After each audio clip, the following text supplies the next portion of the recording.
So now we've officially begun taking a breath and connecting with the I and the us, and we're going to just have a 5-minute review of last time, just a few comments from last time, and I want to start with what I most want you to have carried with you this week. Lots of things, but I'm just going to say a couple. One is the parallels of living conversation with focusing, that need to slow down, to pause, the all importance of the focusing attitude, of the openness, of the receptivity, the essentials of listening to what the person is trying to get at, and speaking from your own experience, speaking from what's there for you in the moment. Those parallels to focusing, I want you to have sort of metabolized and digested, at least to know that they're there. The other thing that I'm hoping that you carried with you was something that came spontaneously, really, from me. I think it was when Rachel said, what do we do to make a conversation safe? Or what do we do in a conversation that isn't safe? And I remember saying that that knowing in our bones what a living conversation is like, knowing its ways, knowing that it is always a possibility, knowing that that it's there for us is our greatest empowerment. In order to face the dead conversations that we need to face, or the conversations from hell that we touched on last week, we need to really know the ways of the living conversation. And that's what we're trying to do in this workshop, is to get to know it and befriend it and remember it and treasure it and wrap ourselves in it. In that. I mean, often what we do is withdraw or retaliate or sink to the hellish conversation, just hurling what we know at the other person when they're hurling what they know at us, and trying to get to the facts and establish our right. We all get reduced to that. And knowing the living conversation, the way of remembering that there's something more than that. So just a couple of comments from you. What did you take with you from last week? I felt like the idea that it's a living conversation reminded me that it's what we create together is bigger than either one of us, and same with a group. And that's a very profound thing, to make something new happen that couldn't have been made otherwise. Yes, isn't it? I like that. Yeah. Yeah, and the idea that the conversation has a life of its own, and we can't control it, just like a child that we've given birth to. We can't control it. And it's always surprising. And it has its own ways, it has its own nature. And there's something so exciting about that. We don't know what it will be tonight, right? What this organism that's the living conversation will be. And there's a whole thing about that I'm hoping we're tiptoeing into, which is what I call us thinking. That instead of thinking about the individuals that make up the conversation and who said what, which we have to do that too. But there's also the conversation itself that has its own needs, its own readiness, its own ways. And to be listening to the conversation as well as the individuals is really a wonderful skill. It's listening to what I call listening to the dance while dancing. I don't know if you covered this yesterday, last time, because I wasn't able to be there, but that there's always a more that comes in a conversation, in that being it being bigger than just the two. There's a whole felt something that emerges where there's always a more. Yes, yes. Thank you, Charlotte. There's always a more. And we're going to talk about that tonight. That sense that the conversation is on that deeper level where there's always more and more and more. So if you hate what somebody is saying or how somebody is being, it's like the weather in Ireland. I don't know if Derek is here tonight, but you just take a breath and it's going to change. It's going to be a more, especially if you don't keep the person in the rut of having to say the same thing over and over again, because you're not receiving it. There's always a next step. I think when I was saying how it's parallel to focusing, I didn't say, and we need to say, that it's parallel to focusing because it carries forward, it develops in small steps, and that more of the conversation is thickening and developing and growing in small steps. I was just going to add to that for me, what stood out was also trusting, like the element of trusting that there will be a more, and not trying to control the conversation or and having a sense of like adventure and like playfulness with it, but really trusting the life of the conversation itself. Absolutely. Trusting the life of the conversation. I love that. And I love the way you said that. And the playfulness in the trusting. And I was thinking when I asked people for, what struck you, and there was a little pause. And a pause is such an important event in focusing.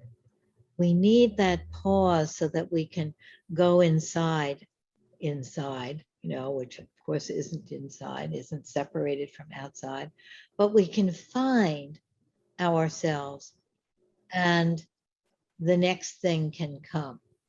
But in that moment when I first asked and there was a pause, there's a little feeling like, oh, is that okay? Will somebody speak?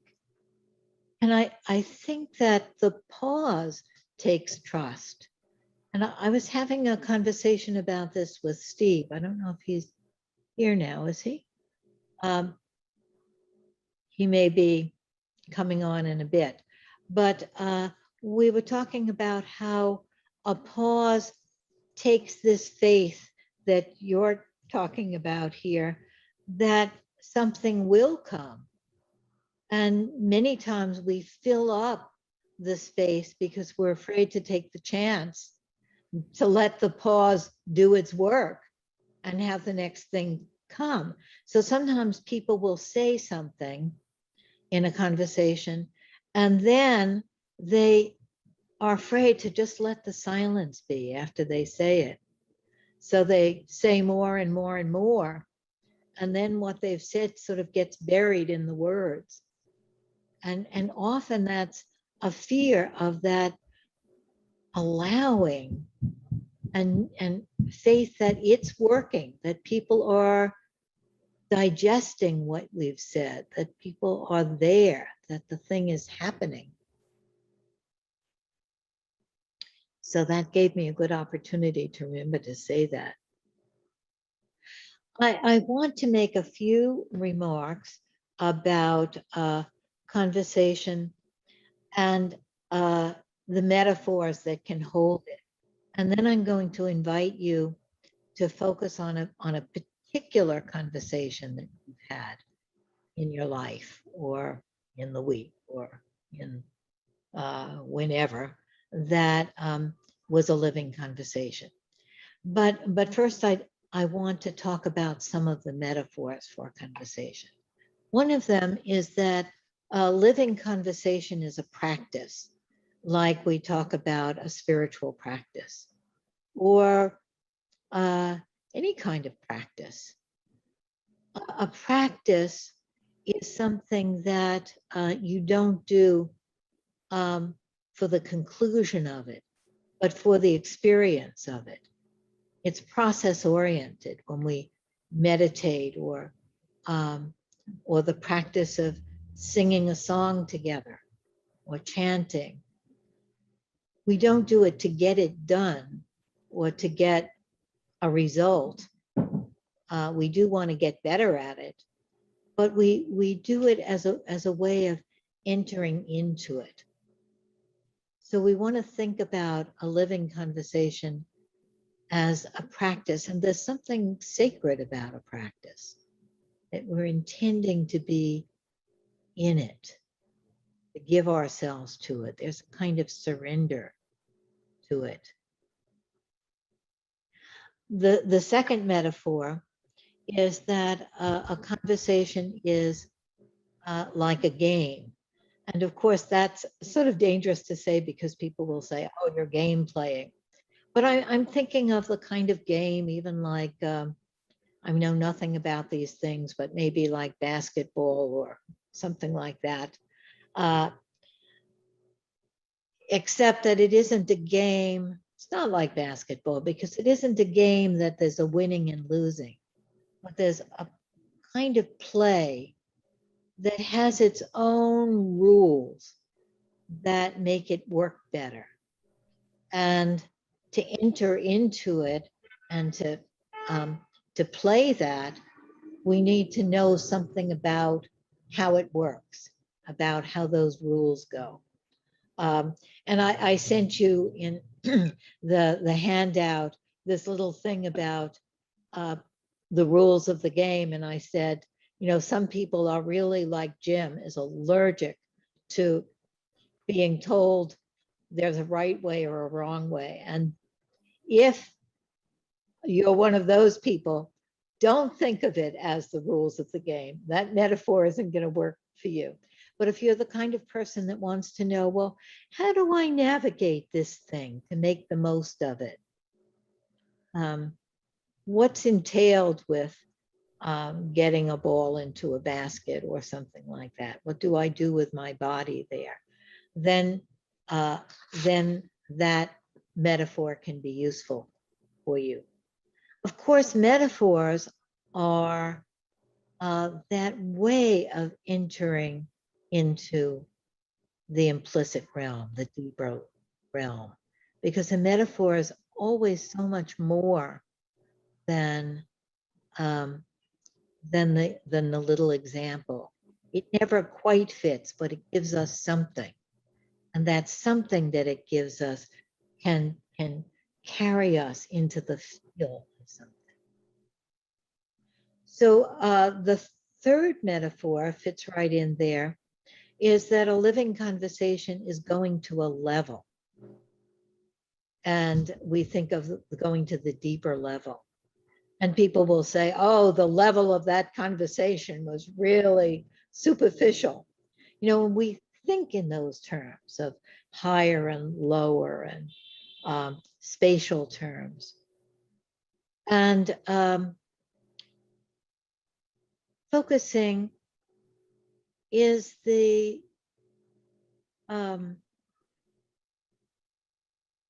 giving oneself to receiving and welcoming that deeper level that's not logical, not accomplishment oriented, not right and wrong, that level of meaning, that level where we can't quite get our minds around it, but our bodies and hearts and minds and souls are touched by it, that level. And I think that's why Jean said that any conversation that's worth having, there has to be room to say to the person speaking, what do you mean by that? Because that question, what do you mean by that, immediately takes you to that deeper level, what I'm calling the deeper level. And a living conversation is like Jean's zigzag, where you go to that deeper level, but then you find words and you tell stories and you tell people things, and that goes to the explicit level. And then you need to go back down to the deeper level, and it has this rhythm to it. And the last metaphor, oh dear, the time is going too fast. The last metaphor is the metaphor of improvisation. And I love the idea of the improvisational rule of yes and. In improvisation, we're playing with and playing off someone or others, and that idea of the rule is that you don't say no, you say and. It's the going to that yes and place. The example that um, that I think of is an improvisational theater where one person says, "Oh, you have a chicken on your back," and the partner says, "No, I don't have a chicken on my back." Now, the first person either has to let the whole ball collapse, or maybe the first person has to say, "Oh, I didn't take my meds this morning. I see this bright yellow and green chicken jumping up and down on your back." But the person has to really do fast moving something and often sort of take it on themselves if there's a no. And this is a very important point here in improvisation, is that if other people in the conversation aren't playing by the rules of the game, you to keep the conversation alive, you want to be able to say, yes, and what do you mean by that? Or yes, and you seem really troubled by that. Or how is that? It's not, no, it's not like that. Or it could be, I hear that and my experience is blah, blah, blah, blah, blah. But it's always that feeling of the yes and, of the receiving and then doing something with what the other person said. So I'm going to say one more thing, which is what, who said it before? Was it Bahar said that it's a living conversation is an adventure, and we're finding clues and we're exploring something new, a territory that we've never been in, or had or made before. And that feeling of adventure is a very, very important element of it. Okay, so now I'm going to give you a chance to just see what comes in you about a conversation that you've had that was a particular conversation that's a living conversation. It might have just been a few sentences, might have been long ago. Whatever comes to you, just receive that. There may be a few, or you may have trouble even finding it, but you know that you have had the experience at some point of this invigorating moreness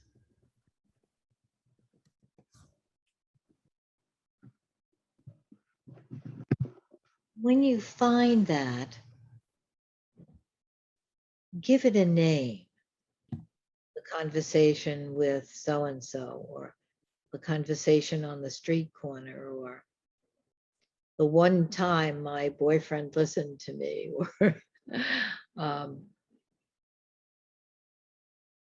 my conversation with my cat, whatever the name is.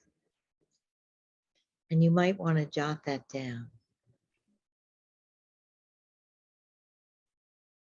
And then ask yourself, what was it about that conversation that felt alive, living?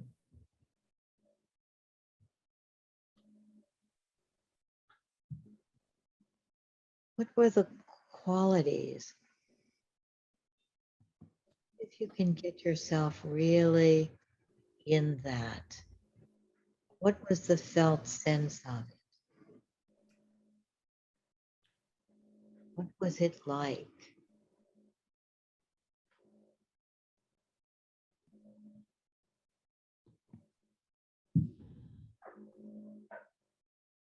Every conversation has its own contours, its own felt sense. See what this one was.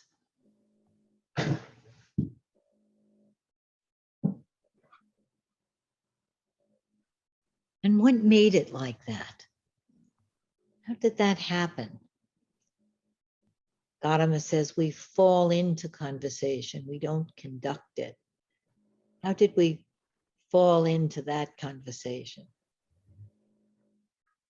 Or was it a rare case where you intended it and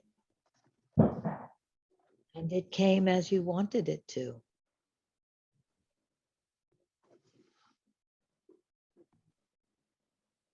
It has to come. What enabled it to come?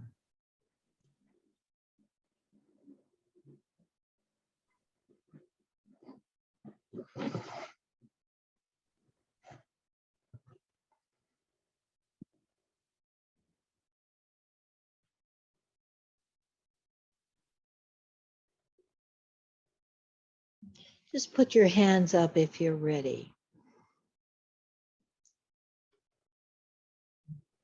A few people need a little more time.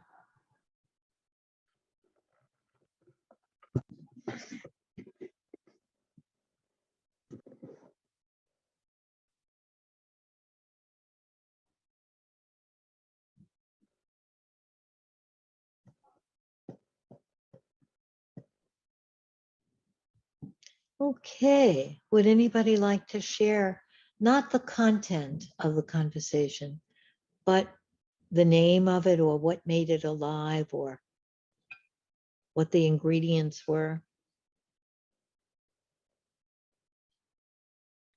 This was just a text conversation, which I don't know, that probably might be disallowed, but it was a conversation with the AC, the whatever that stands for, the air conditioning person.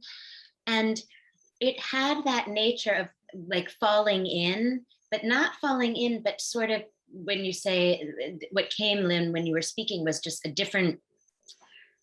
fourth metaphor of a dance, but not just any dance, like modern dance, and how what's thrilling in dance, said my dance teacher at Barnard, of modern dance is there's a falling and a catching, and there's a thrill of like the movement. It's not dance if there's no risk, or there isn't that where there's something thrilling, you're in the air, you're back to gravity. And so that whole falling and catching, this conversation had a little bit of that quality. It was kind of went into a confrontation, and then I sort of allowed it to kind of shift. The other person came to something of, oh, this is what happened to someone else. And I was able to like get back on his same side. And it just, the conversation dissolved into no resolution, but like non-conflict. And it ended up being kind of friendly. And just, but it was by sort of the following it rather than imposing a particular agenda. And I guess Right. part of that was what mattered more was the relationship than the agenda and the ongoingness. Right. Then if we weren't going to actually agree over a particular thing, it didn't matter terribly much. Following it rather than the agenda. And I love that we definitely have to put dance in our metaphors. I love that falling and catching, the movement of falling and catching and risk. Really feel that in my body when you were talking about that. And to talk about a conversation that I had as a teenager. So that was, wow.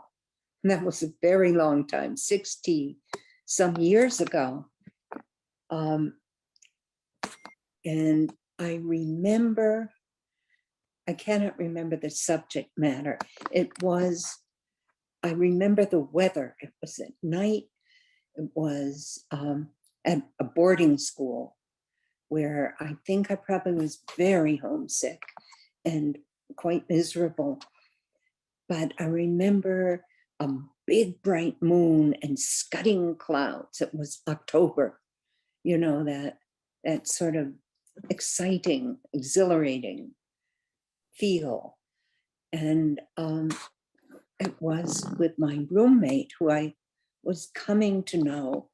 And it was a kind of personal, searching kind you might have as a teenager about life and, you know, deep feelings. So it felt risky and meaningful. And the feeling is of relief to express, be feeling somebody wants to hear too. And I want to hear what they have to say. And that was so, oh, it felt so nice. You know, I'm important to somebody right now, and they're important to me. Yes, yes, yes. That exhilaration of naming something, of saying something. And that sense of the meaningfulness of Mhm. what hasn't been said before. Mhm. Brings a whole kind of conversation. Let's just have one more.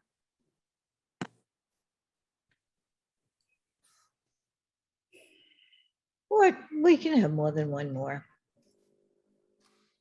Because we don't have to be as goal-oriented because we're having a conversation. I was reflecting on a conversation that I had earlier today with a patient in my practice. And sometimes the conversations with this person feel very agenda driven by both of us. And going into the session today, I thought, I want to know this person better. I want to be more open to learn about them and not have a particular thing going on that needs to happen. And I mean, the name, what I named this conversation was the ringing bell, because in the course of the conversation, it was really lovely by just staying very close to what he was saying and asking what's the more of that, or, well, how is that? Or he ended up saying, well, well, you said not to talk about the content. But the ringing bell was something that ended up coming out, and we were both sort of like, oh, so there was a newness to this discovery of what he was trying to say and how he said it, that was very different from, I Mhm. think, past conversations. And it was energizing. And I felt like, oh, I'm learning more about what makes this person tick. It felt so, so nice. Mm. Yes, that when you're really intending not to be agenda driven, um, you get such reward there, and the sense of newness and the sense of Mm. both of you being delighted with Yeah. the bell, and Yes. the sense of something new happening that you've given air to happen. I wanted, Mm. reminds me of something that Olivia had asked me after the last workshop. What about when you want to have a living conversation in a business meeting, or something that you're really intending um, outcomes and results? Can you do that? And I was thinking about that and thinking that um, just as you could use focusing or meditation or stretching or any other kind of practice um, as part of a business meeting, we would certainly want part of our business meeting to be a living conversation. But that has its own sort of parameters in that time, like, oh, well, let's just all talk about this. Here we have this terrible deficit, and how do we feel about it? What do we want to do about it? What do we think about it? In that time, it's not to make anything in particular happen.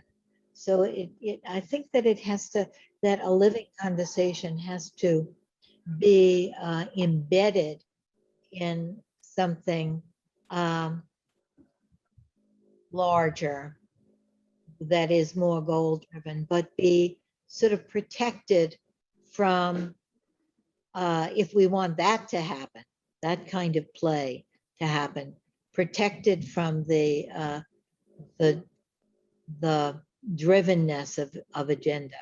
I don't know. I'd be curious about what other people think about that. So if you have any thoughts about that, write them to me and to Olivia. And it's a wonderful question. How do we incorporate this going to this deeper level in something that we have linear um, structures for?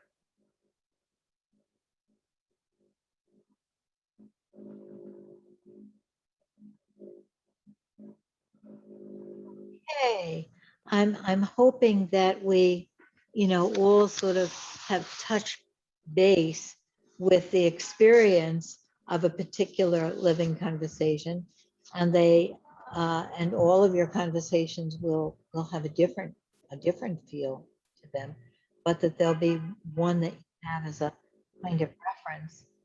And I just want to say a few things about the skills um, or rules of the game, uh, living conversation. Next time, we're going to do the hard thing of talking about the difficult conversations and how to navigate the how to bring a dead conversation or a conversation from hell to life more. But this time we're just more um, about what works, and then we can deal with what doesn't work, or how things don't work. And we've said many things already about what works. This openness, this surprise, this slowing down, this receptivity, the searching, the naming things that aren't named, the risk taking. Um, And I'm just going to review a few things that you know already, but just to have it here. When we think of the living conversation as an organismic and life of its own, and that each step is going to develop it and grow it, there'll be also a step in you, something that's given to you today. And to be aware when you're in this conversation adventure, stay close to your own experience. You'll go out of it for a moment to really listen to someone else, and you lose touch with yourself, but then to come back to yourself. What's happening in me? What does that mean to me? Where am I with that? What is there for me to say? And then to take the risk of saying what's there for you. Not prejudge it. Oh, that's not relevant, or nobody's going to want to hear that, or but if it's there, and if it's saying that it wants to be said, to trust that and say it, and then to trust that you have said it, to say it, just the one thing, and then allow a silence so that you don't drown what you're saying in too many words. So that's one kind of guidepost. Another one, of course, is the listening. And we've said that over and over again. And it sort of has to be in the front of our consciousness all the time, that we're on the edge of our minds, there, on the edge of our consciousness, listening to what's more than the words, what's under the words, what's real for the person, where they're coming from, rather than just the content of what they're saying. And also for ourselves. And then this idea of real relating as responding to another person from what's there in me, not responding in a way that countering the person, or replying or setting things straight, but in a way that's really a kind of sharing of what's them, what I'm hearing, how they're impacting me, using I statements and we statements. I mean, that's a simple one, right? Rather than you statements, or globalizations. These kinds of people are like this, or the world is like that, something like that. And I guess just to reiterate, one of the most important things, which is that if someone else is not playing by the rules, to still pick up what they say and with it. See where it can go, what it can make. Just like the chicken on your back example, how you can carry that forward. So those are just a few of the guidelines that I'm thinking of. Let me just have a couple of responses, and then we're going to have a little break. And then when we come back, we're going to have an experience of trying out our living conversation with our whole group, and then in smaller groups. But just let's just have a few comments of what all of this has done in you. What's there for you now?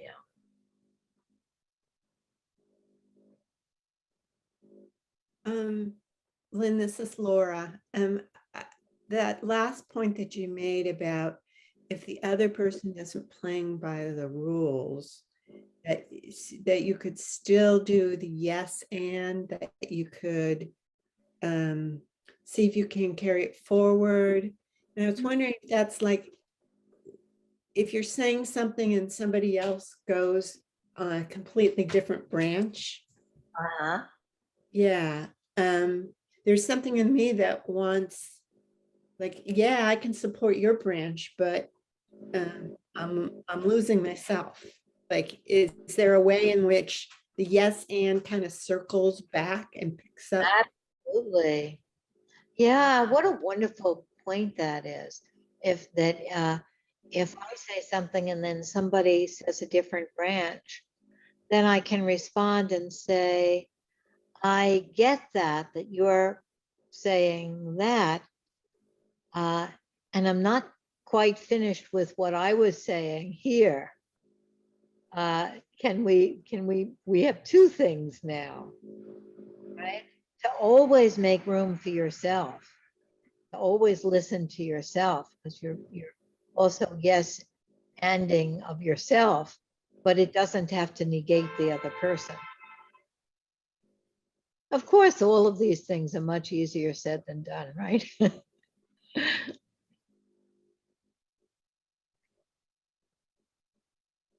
Does that seem right to you, Laura? Yeah, it's like I can see myself, remember myself in many conversations where I'm mad that they're not listening. And either I'm going with them, but inside I'm going, yeah, but what about what I wanted to say? I Yeah. think this is like somehow holding it, labeling, but without the mad. Well, or it depends on the person or the group. In this group, maybe you could say something in me feels mad that you took it in a different direction, and I want to go with you, but I don't want to lose myself. I mean, maybe you don't have to get rid of the mad. Of course, in other situations, you're one of Jean's guidelines that's so helpful is that you say what can be communicated, what the other person can hear. And if the other person is going to just get all bent out of shape that you're mad, then you don't want to take it in that direction. Then you might want to say, I really want to go with you, but I'm not finished with this. Right? You can say as much as you can say that the other person can receive. But many times, if you're doing it in a kind of focusing way, I really want to be with you in that. I see you're upset about that, and I'm having trouble doing that. And there's a way that I'm just passionately disagreeing with you inside and jumping up and down inside. You know what I mean? You're expressing the what's happening in you in an experiential way. Yeah, that says it really well. You're describing what's happening in you in an experiential way. Yeah.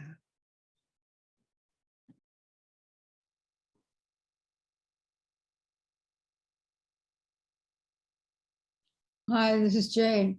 And it seems the corollary of that is to validate what the other person is experiencing.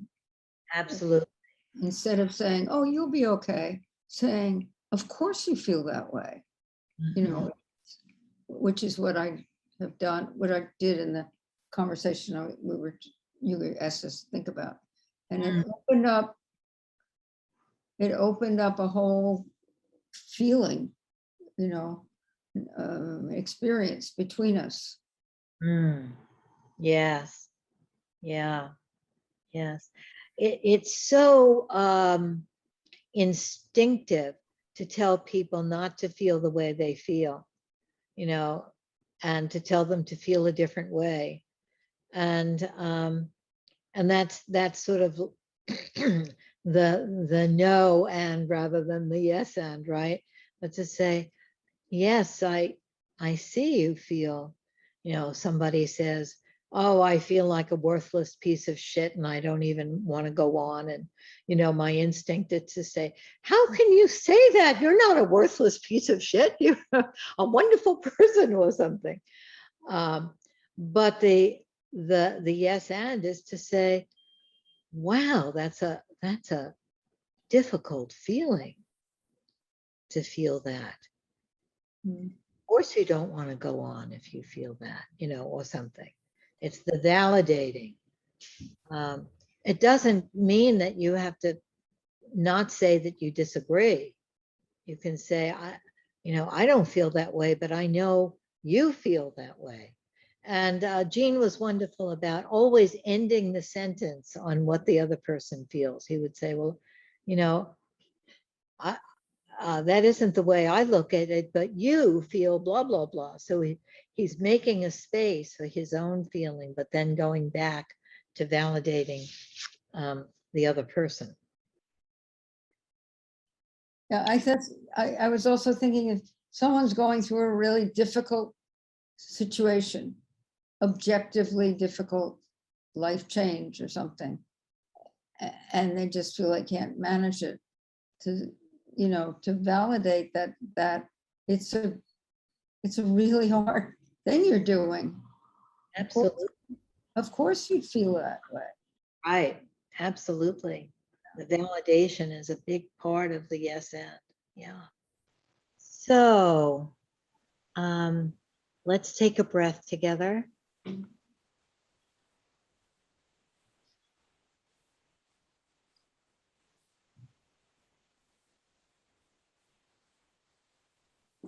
And this is the moment when we're going to try out what we're talking about and see what it's like to have a sort of intentional conversation. It's that juxtaposition of intention and spontaneity, just allowing whatever happens to happen, but also having a deep intention about it. And so we're going to try that out together. But let's center first and take a couple of breaths.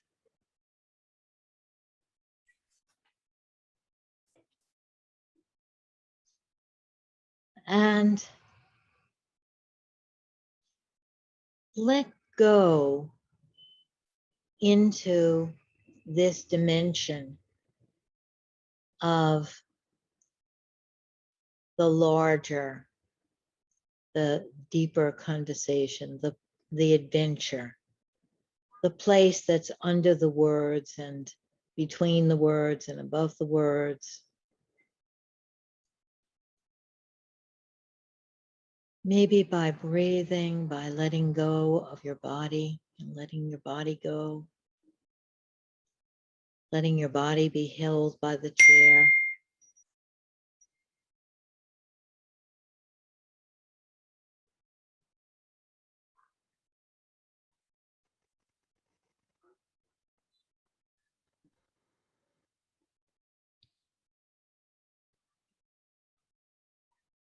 Sort of like getting ready for a trip.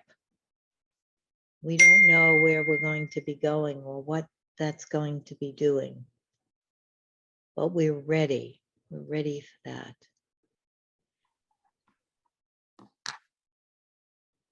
And see as we start, what's there for you? What's there for you in the beginning of this conversation?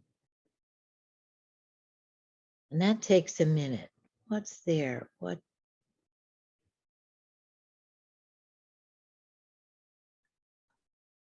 What's happening and occurring in you? And there are many things, I'm sure. But just give that a minute to feel into what's there for you. And what's there in relation to this group, to this us, to this conversation? Let's give that a minute too. And just see what's there in relation to this community, this group. this conversation.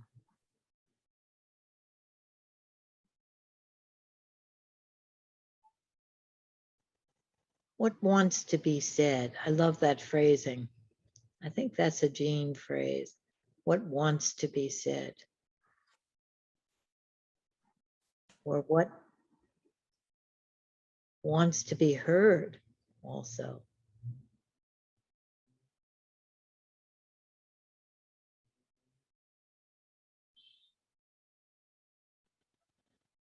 And when you're ready, come back to the group. And we're going to have 15 minutes for this conversation. Or maybe we'll see, maybe just 12 minutes. I think we'll have 12 minutes and just see what can we make in 12 minutes.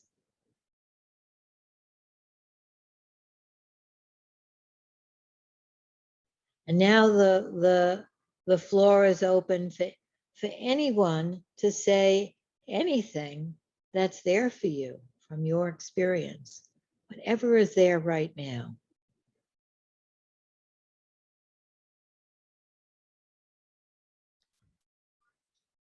Hi, Lynn. Hi, good to see you. I don't know if you guys do raising hands here or not, but so I was just wondering about that as a practical thing. Try speaking as naturally as we can. Okay. Well, so yeah. I think there's just something bouncing around inside me around context. Mm. I loved the parallels you were laying out between what you're inviting us to call living conversation, which is lovely. I love the name as well. And focusing. And when you were talking about that, I was thinking about how giving this kind of conversation a name is kind of like when we use a handle in focusing, right? And there's such a power in handles. And yet I was thinking about the thing that I love in focusing that I think is a lot harder in living conversations. So this is like a difference. And it kind of gets to what Laura was saying earlier, which is that like in focusing, it's really easy to know when it's your turn to talk, right? It's like we have this structure and one person's going to take a turn and the other person's going to listen to them and then vice versa. And there is something so comforting and reassuring about that structure for me. Yes. Yeah. And so the difficulty that I see with, I mean, I think it's a wonderful difficulty. It's certainly a growth inducing challenge, but it's like, it seems like the context of living conversations is that we're not in a therapy office. There's not a therapist and a client. We're not in a focusing session. So there's not a predetermined structure, but we're, and yet we want to have some kind of mutuality. I mean, I thought that's what Laura was pointing to, right? It's like, I don't just want to listen to the other person. I want the other person to listen to me as well. I want us to both listen to each other. And so how do we invite that kind of basic structure or and it's not structure, but that basic reciprocity or mutuality or that dance when there isn't the structure, right? So how is the dance mutual when there's no supportive framework that is helping it to be that way? So that's what I'm sitting here wondering. That's a like $64,000 question. And I'm just gonna say back to you, but before I say it back, I'm embarrassed to say I can't read your name there. So you have to tell me. this is Rosa. Sorry, I didn't. Rosa, I can't quite see you in that little square because, and I couldn't see who was speaking, so thank you. But that's sort of my saying that is an example of taking this little risk, because it would be very easy for me not to admit that I didn't know who was speaking. And then I said, no, don't do that. Take the risk to say, I'm embarrassed. I can't see who you are. And now I feel much more, there's something that releases in me then. Oh, it's Rosa who's saying this. And I don't have to pretend and cover. So I cleared that space. And then I want to come back to you and say, that's one of the big things, the difference between taking turns and not taking turns. And when we have breakout rooms where we take turns, it's so much easier than last time we tried not taking turns. And living conversation in life, what do we do with that big challenge of when to speak, when not to speak, how to speak for ourselves if the mutuality isn't there, if the person isn't listening, how do I speak for myself?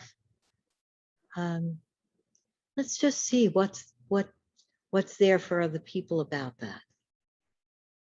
It's like you threw a ball up in the air, and let's see what happens to that ball, who catches it and how they catch it.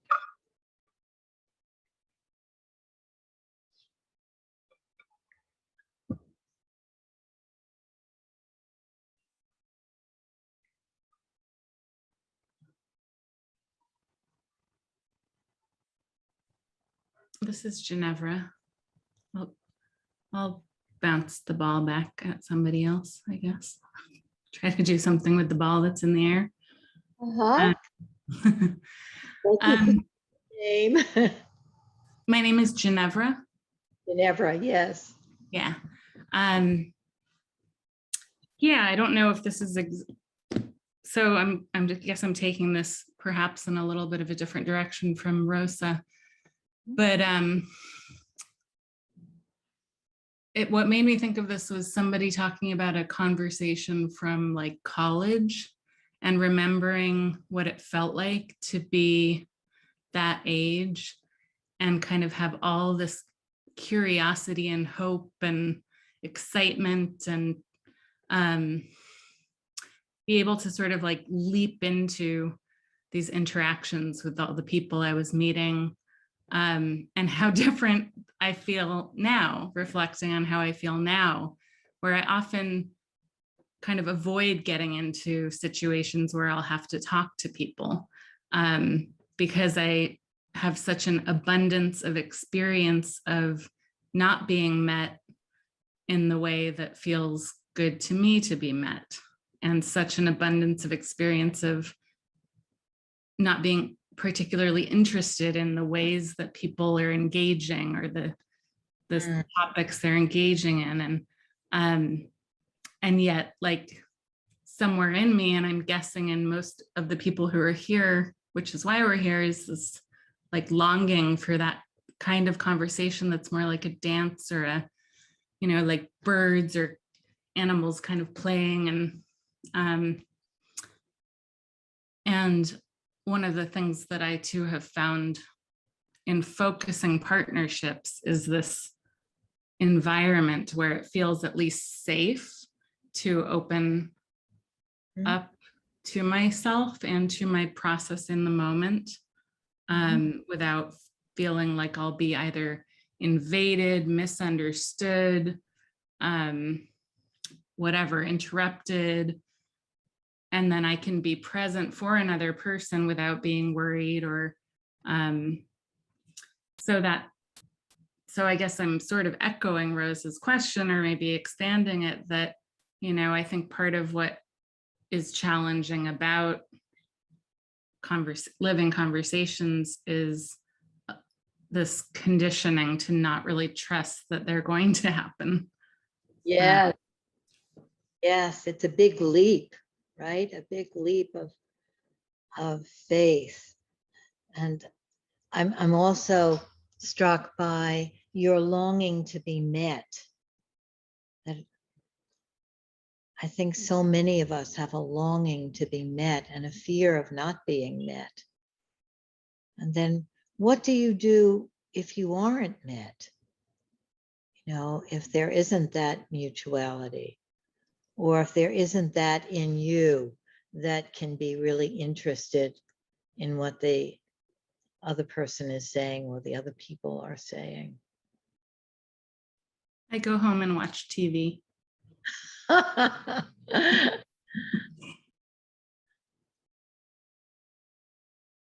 Let's just see what comes in anyone here about that big challenge and that longing. It's like we want to give conversation a chance. Many of us had it in our youth or something and then have given up on it and want to give it a chance. We want it. You know, I long to be met, but I've been challenged to be not expect to be met, but to express myself. I mean, that's the challenge I'm facing. That not to be met or risk not to be met, but expressing myself. So you want to be met, but you're challenging yourself to express yourself, what's really there for you, even if people aren't meeting you. Yes. Wow. Yeah. Yeah. It's scary. It's scary. Scary. Great.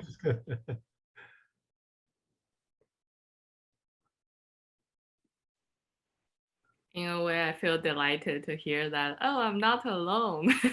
Like, oh, we all have this similar challenge. I thought I was the only one. And when you ask, what if we're not met, or that conversation not going to be interesting to us, that was a big theme for my normal conversations for a long time. I began to, my strategy, I find what's most helpful is I commit to meet myself, no matter who I'm with. Wow. You commit to meet yourself. Wow. How do you do that, Olivia? How do you meet yourself?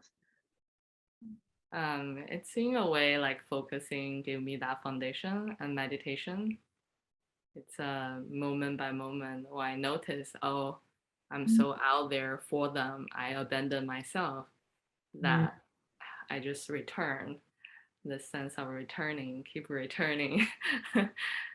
And when there are some urge, some needs, I'm learning to, maybe the best thing I can do is say that maybe I need to leave earlier. I couldn't stay in the conversation if it feels too much. Or I feel it's okay to be vulnerable, to share. It's challenging for me to speak up, but I find myself drifting off, or tolerating something.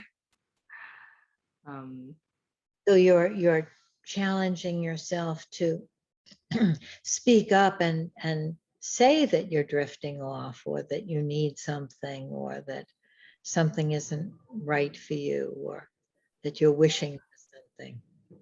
I don't feel it's challenging myself. I really like last time you talk about something about hanging at that edge, not jump off the cliff.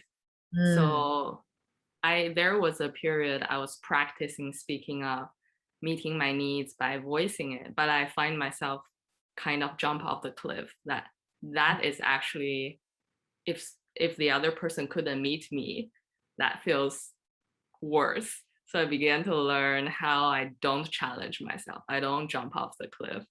I just hang at the edge. Even if I'm not met at the edge, being vulnerable, I can still hold myself. Oh, yeah. Image of being right at the edge so that you could still hold yourself if you weren't met.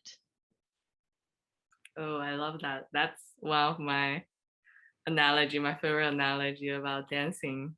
Well, not about dancing, using dancing as an analogy. I love Argentine tango, the partner dance. And I find what I learned a lot about listening actually was from dancing tango. I need to lean towards my partner. If we don't lean towards each other, there is no dance, no partner dance. But if I give my weight too much, it will be so heavy for the partner. If the partner couldn't meet me, I will fall. So I need to lean a little bit, but in the way I'm so light, and this person can leave and I'm still not off balance. So that's the best place to dance. And sometimes we're really matching, we're like spin off and we can lean towards each other a lot. And sometimes it's slow and we're not leaning onto each other that much, but it's like dynamic and how much we lean. But fundamentally, we need to keep our own center and balance to have a dance together. Wonderful analogy.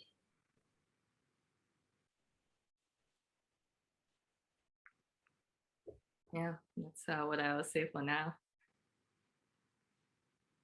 I'm noticing how much space I'm taking. Like, feels good enough for now.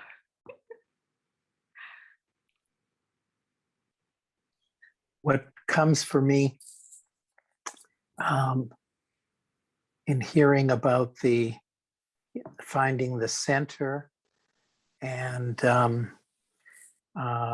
then or a decision to hold myself or to express whatever, whatever the response is going to be, even though there's a longing to be met.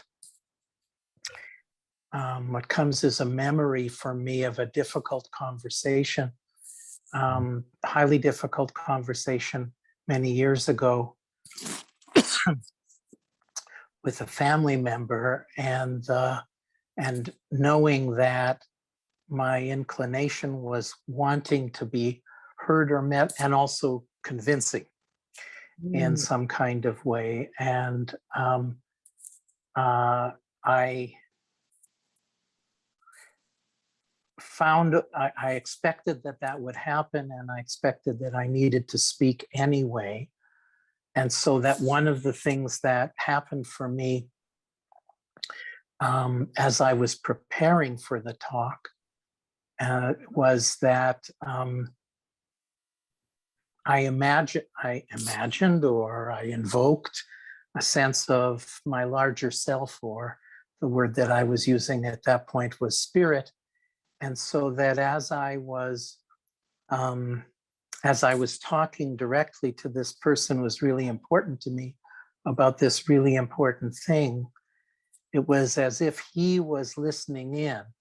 It looked like I was talking to him, but it was kind of my way of talking to kind of him, but talking to larger self. And it kept me from being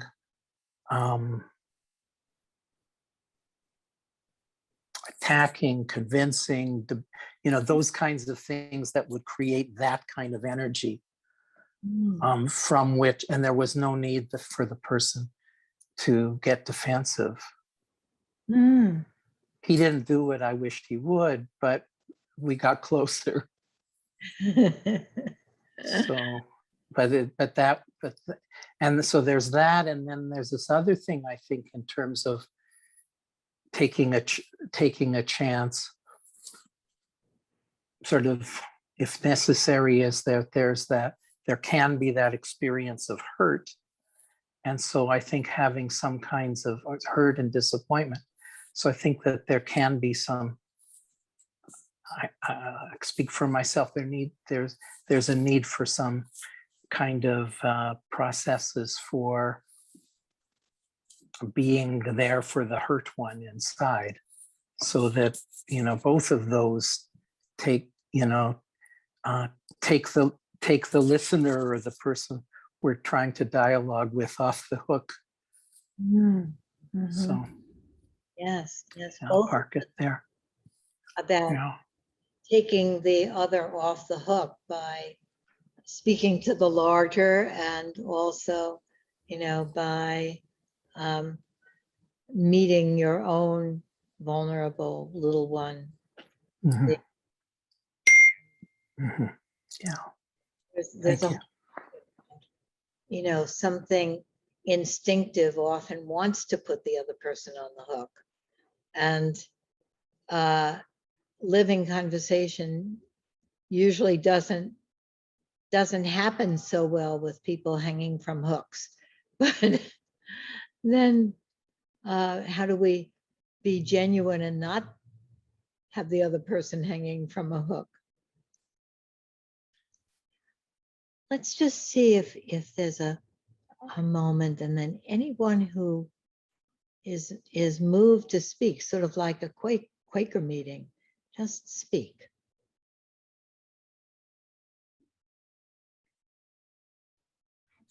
Well, what Steve says, it's to me, it seems like, yeah, it's not just a conversation between two persons, or if I think you were talking about a conversation between two persons, but then it's a conversation between several persons, like all the persons inside of me, and then all the persons inside of the other person. And so it's almost like a group, a little group conversation.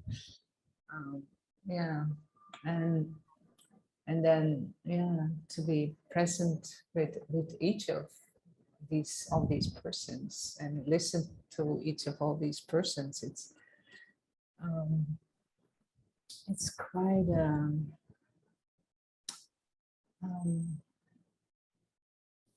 it's quite a project. It's quite a, it's not easy. So many things so many balls in the air. While the conversation is going, it's like, whoa, it's like juggling all these balls. And then there's all that these people are representing in the larger world, as well as all the people within. I think we have to stop this large group conversation, because I really want to give you a chance to have a small group conversation that will follow up on this, so that you could see the feeling of the difference, and just continue it in your small groups. I would love if we had time to talk about this conversation, but let's keep it in mind, and we'll watch the video of it also. Welcome back. How was your conversation?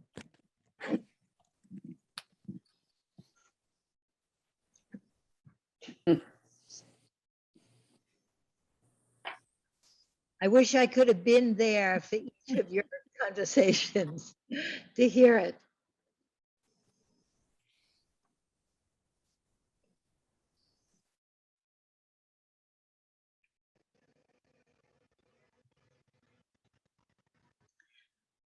I'm looking at all of your faces on the screen, and I think many of you are doing that too. Just looking at each other and looking at us after we've had our conversation.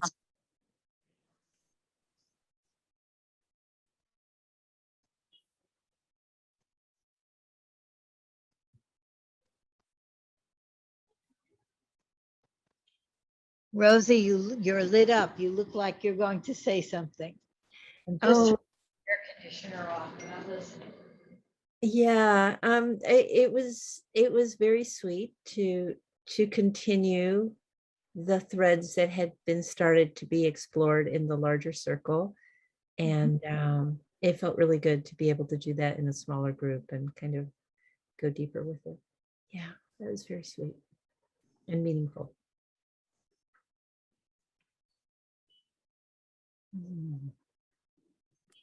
Well, speaking for myself, I did not find our foursome of lovely people a living conversation. It was a nice conversation.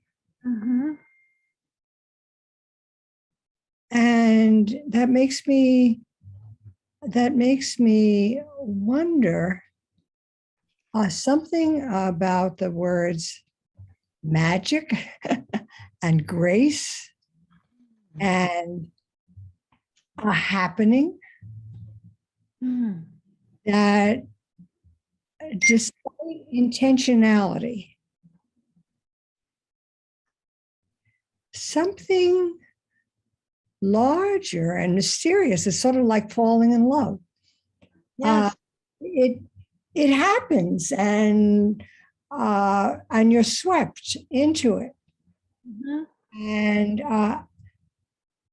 maybe I'm now feeling how rare that is, and maybe how wonderful that it is rare,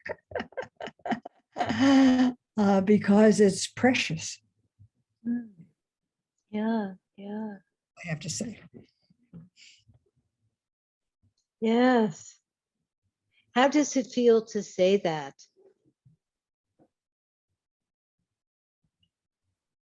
Well, I'm quite jumpy inside because as I was saying it, I didn't exactly know how I was going to end it or even why I brought it up. And I would not prefer to have this element of magic. I'd prefer to have a technique. I say, can you say more about that? And that begins to open it up. And I say, well, I hear you, but I feel, and that's the tip. And so I'm a little disappointed inside that life may be quite unmanageable. I can't exactly manage who I fall in love with. It has to come. The love has to come, right? The words have to come. But what occurred to me is that I wonder if you had said that in the group, if you had said, I don't feel this is a living conversation. We're all lovely people, but the magic isn't happening. I wonder what would have happened in the conversation. I think it would be very interesting. Right. Do you think something would have happened, Paula?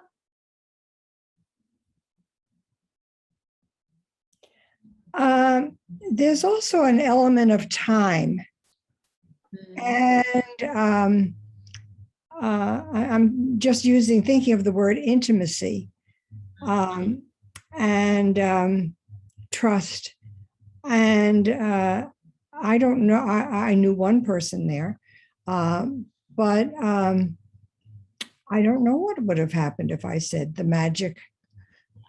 I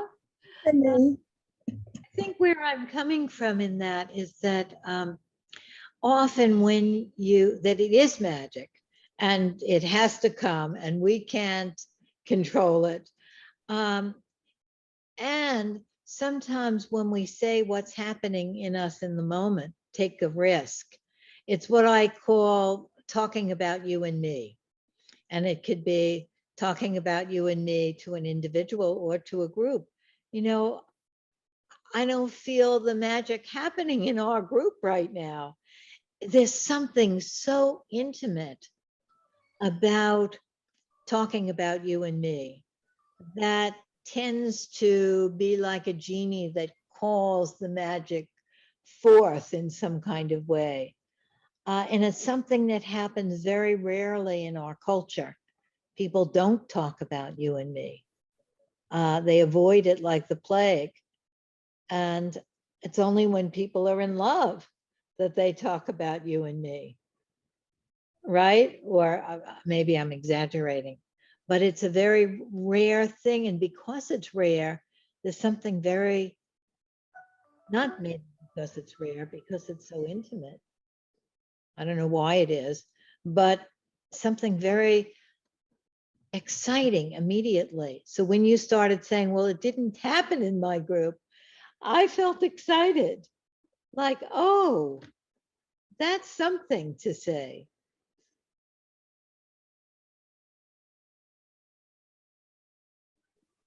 I want to echo that when Paula said, yeah, the magic didn't happen in our group. I feel so alive, and I'm like, that moment, that is a living conversation.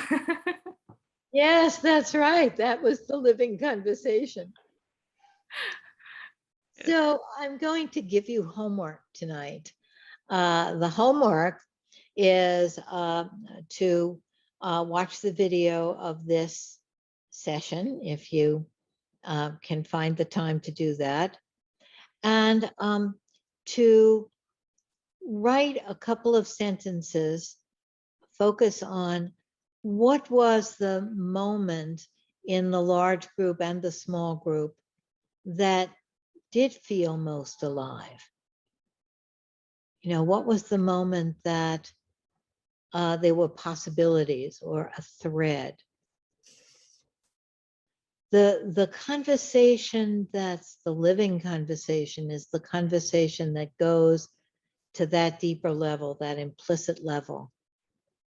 And the implicit is out of our control. It's out of our conscious awareness. We just have a feel of it. But there's usually a tail that you can pull on. It's like, oh, pull there. I'm going to get something alive. So write a few sentences and send them to me, and I'll send them to everybody, and we'll share what was the moments. Doesn't have to be the content of it, and it can be very brief. But what was the moment that that there was the most life, or the most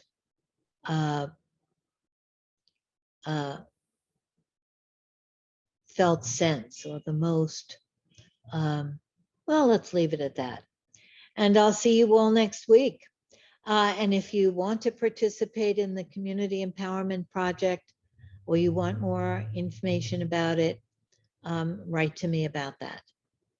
Okay, bye-bye now. Bye, Bye. Lynn. Bye. Bye, everybody. Bye. Bye, Jim. Bye, everyone. Bye, everybody. Bye, Lynn. Next time. Bye. Bye. Dorothy. Bye-bye. Bye-bye.